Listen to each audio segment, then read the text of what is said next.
පුංචි ගවේෂකයෝ YouTube channel එකට සාදරයෙන් පිළිගන්නවා. අද වීඩියෝ එකෙන් කතා කරන්නේ ගොළුබෙල්ලා ගැන. ගොළුබෙල්ලා කියන්නේ මොලස්කා කාණ්ඩයට අයත් වෙන අපෘෂ්ඨවංශික සතෙක්. ලෝකේ පුරා ජීවත් වන ගොළුබෙලි වර්ග ප්‍රධාන වශයෙන් කොටස් තුනකට බෙදෙනවා. ගොඩබිම ජීවත් වන ගොළුබෙල්ලන්, මුහුදේ ජීවත් වන ගොළුබෙල්ලන් සහ මිරිදේ ජීවත් වන ගොළුබෙල්ලන්. මේ මුහුදේ ජීවත් වන සමහර ගොළුබෙලි විශේෂ සහිතයි. මෙයාලගේ කට්ට ඉතා ශක්තිමත් වගේම අලංකාරමත් වෙනවා. අද වීඩියෝ එකෙන් කතා කරන්නේ ගොඩබිම ගොළුබෙල්ලන් ගැන. ඉතින් මේ ගොළුබෙල්ලාගේ හිසේ තියෙන කෙටි ඇන්ටනා දෙකෙන් තමයි සුවඳ, රස සහ ස්පර්ශය දැනගන්නේ. දිගු ඇන්ටනා දෙක කෙළවරේ තමයි ඇස් දෙක පිහිටලා තියෙන්නේ. ගොළුබෙල්ලාගේ ශරීරය මත කවචයක් පිහිටලා තියෙනවා. කවචයක් කියන්නේ කටුවක්. මේ ගොළුබෙලි කටුව ප්‍රධාන වශයෙන් හැදිලා තියෙන්නේ කැල්සියම් කාබනේට් වලින්. ඉතින් මේ කවචය වර්ධනයට කැල්සියම් තැන්පත් කරන්නේ මැන්ටලේ කියන විශේෂ පටකයෙන්. ගොළුබෙල්ලාගේ ආරක්ෂිත නිවස තමයි මේ කවචය. විලෝපිකයන්ගෙන් බේරෙන්නත්, තදව්වෙන් ආරක්ෂා වෙන්නත්, ශරීරයේ තෙතමනේ රඳව ගන්නත් මේ කවචය ගොඩක් උදව් වෙනවා. අනතුරක් කියලා දැනුණු ගමන් ගොළුබෙල්ලාගේ මුළු ශරීරයම මේ කවචය තුළට ඇද ගැනීමක් සිදු කරනවා. අනිත් සත්තුන්ට වගේ පාද නැති වුණත් ගොළුබෙල්ලාට මාංශ පේශීමය පාදයක් පිහිටලා තියෙනවා. මේකෙන් ශ්ලේෂ මල නිපදවීම සිදු කරනවා.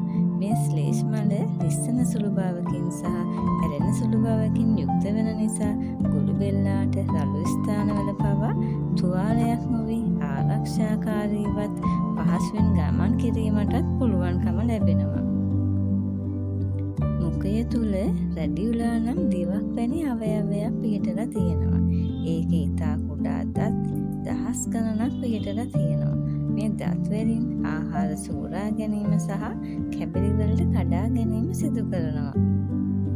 ඉතින් මේ කැඩුණු ආහාර මුඛයෙන් ආහාර නලය හරහා ආමාශය වෙත ගමන් කරනවා.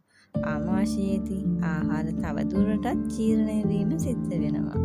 ඊට පස්සේ ගොළුබෙල්ලාගේ විශාලම අභ්‍යන්තර අවයවය වන ජීර්ණ ග්‍රන්ථි වලින් නිපදවන එන්සයිම ආහාර බිඳ දැමීමට උදව් වෙනවා වගේම පෝෂ්‍ය පදාර්ථ අවශෝෂණය කර ගැනීමත් සිද්ධ කරනවා.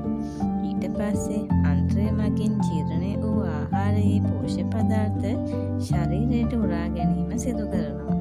ජීර්ණය නොවූ ආහාර කොටස් අපද්‍රව්‍ය ලෙස උදේ හරහා ශරීරයෙන් පිට කිරීම සිදු කරනවා. ගොළුබෙල්ලා ප්‍රධාන වශයෙන් ශාකපත්‍ර, මල්, පළතුරු, හතු සහ දි รา පත් වූ ශාක කොටස් ආහාරයට ගන්නවා. සමහර ගොළුබෙලි විශේෂ මියගිය සතුන්ගේ කොටස් ආහාරයට ගන්නවා. ඉතින් මේ දි รา පත් වූ ශාක ද්‍රව්‍ය ආහාරයට ගැනීම නිසා පරිසරයේ පෝෂක ද්‍රව්‍ය නැවත පසට එකතු කිරීමට ගොළුබෙල්ලා දායක වෙනවා. ගොළුබෙල්ලාටත් කුඩා හෘදයක් පිහිටලා තියෙනවා.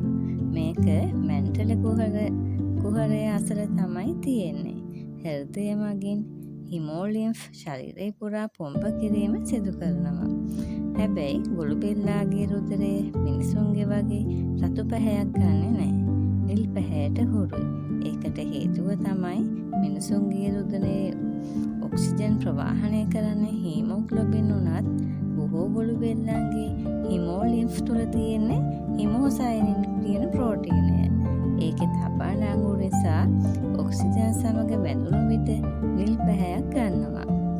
මේ හිමෝලිම්ෆ් මගින් ඔක්සිජන් ප්‍රවාහනය කිරීම, පෝෂක ද්‍රව්‍ය ශරීරය පුරා බෙදා හැරීම, අපද්‍රව්‍ය ඉවත් කිරීමට උපකාර කිරීම වගේම ආසාදන වලට එරෙහිව ශරීරය ආරක්ෂා කිරීමටත් දායක වෙනවා. හුස්ම ගැනීමට මිනිසුන්ට වගේ පෙනහළු නැති වුණත් මැන්ටල කුහරය පෙනහල්ලක් වැනි අවයවයක් ලෙස ක්‍රියා කරනවා.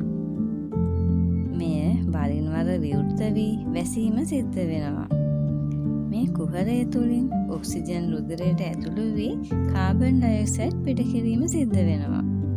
ඉතින් මේ ගොළුබෙල්ලන් වැඩිපුර ජීවත් වෙන්නේ තෙත් සහිත ස්ථානවල.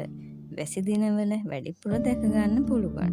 උදේ පාන්දර සහ රාත්‍රී කාලයේ තමයි ක්‍රියාශීලී වෙන්නේ.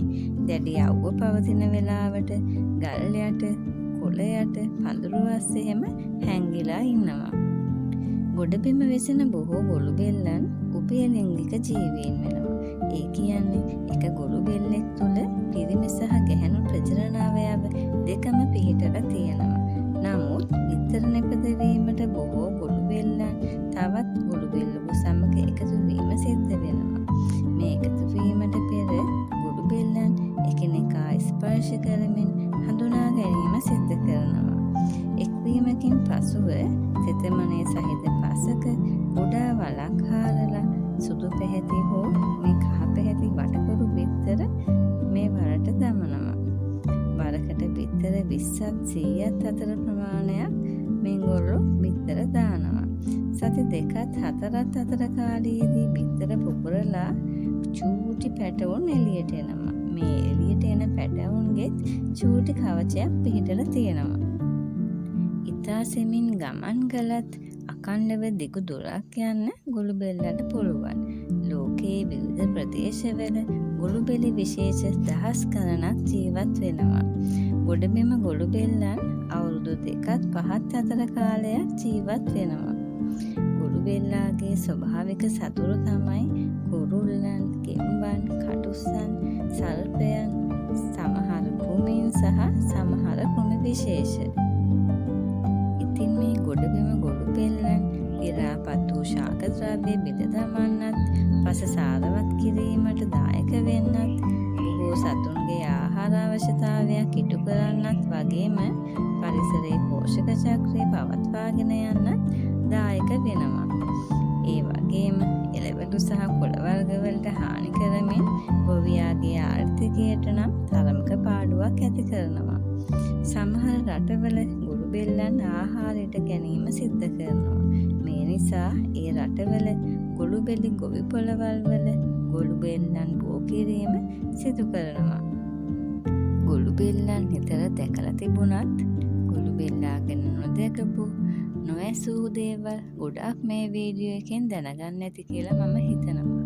ඉතින් ඔබේ දැනුම පොතට යමක් අනිවාර්යෙන් එකතු වෙන්න ඇති කියලා මම විශ්වාස කරනවා. ඉතින් තවත් දවසක අලුත් වීඩියෝ එකකින් මුණ ගැහෙනකම් පරිස්සමෙන් ඉන්න.